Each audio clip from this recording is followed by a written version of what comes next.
Hello guys! Happy second Advent everyone! Gang gang gang! Yay! So guys, today is Sunday. Second of Advent the month. of the month, or December 8th. Today is December. I want to greet you all to second Advent. Happy second Advent everyone. So 2 weeks na lang Pasko na. 2 weeks Christmas na mga friends. So yun. Yun lang. Bye-bye. Ciao. Hindi, yun lang. Sisindihan na natin yung pangalawang or pang 2 candles natin mga friends. Kasi yung first candle natin is December 1, last Sunday. And December 8 is today is second Advent. Sindihan na natin mga friends. Usually ikaw magsisindi. Yeah. Okay. Dalawa sisindihan mo yan.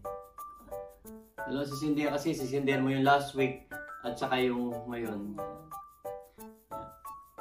Happy birthday to me. Kasi mga friend, ito is inayos na lang namin. So ito yung pag-i-explain mo nga, ikaw na mag-explain babe. Hanggang Pasko siya. December 1. December 1. First Advent. First Advent. December 8. Second Advent. Ano ba yung next na? Basta third Advent. Third Advent. And fourth Advent. Yung fourth Advent mga kapatid, yun yung sinasabi nilang last Sunday before Christmas. Ang galing mag-explain. Ganun. Yun mga kapatid. Ito is traditional dito sa Germany. At saka sa ibang bansa mga kapatid. Ginagawa talaga yan. Bago mag Pasko. For example, is Pasko is 24 or 25 is Martes. Before nun, bago yung last Sunday before Christmas, yun ang ito yung fourth Sunday mga my friend. Like for example, ito sisindihan mo ng first Advent. And then hindi yung buong araw mo sisindihan kasi pag buong araw mo siya nakasindi mga my friend, maubos siya. Kasi yung pangalawa, hindi mo na rin siya, yung pagsindihan yung pangalawa, kailangan mo rin siya sindihan.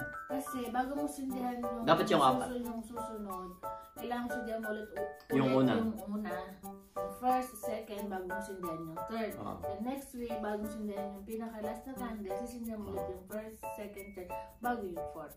Kaya yung kompleto na sila na nakasindihan. Kaya yung ano nila mga my friend is, ito is yung kalahati na. And then yung paunti-unti siya, step by step ba siya mga my friend? Mas maliit siya yung una.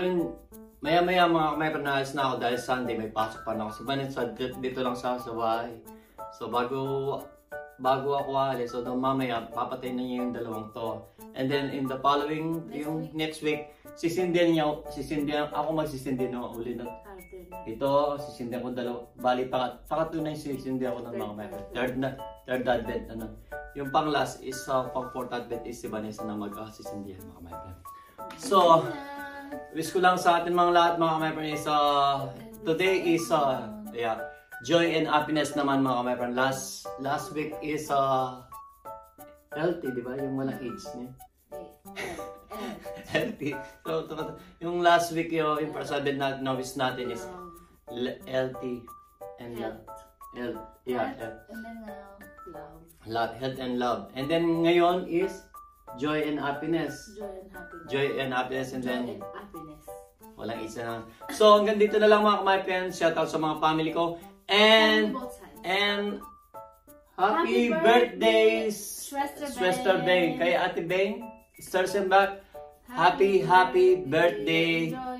Enjoy your day, enjoy your vacation in the Philippines, and we love you so much. God bless. Pasalubong! Yeah! Joke! O siya mga friend, at siya sa mga pamilya namin, kay Mama Nene, at kay Mami ko ni Get Well Soon. Sa mga bata, sa mga pamilya namin, mga kapatid ko. Kasi masyadong madami. So, hanggang dito na lang mga friend, dahil oras na. So, see you next week mga friend. Third Advent. sa third. See you next week for third. So, bye-bye! Bye! Happy lang!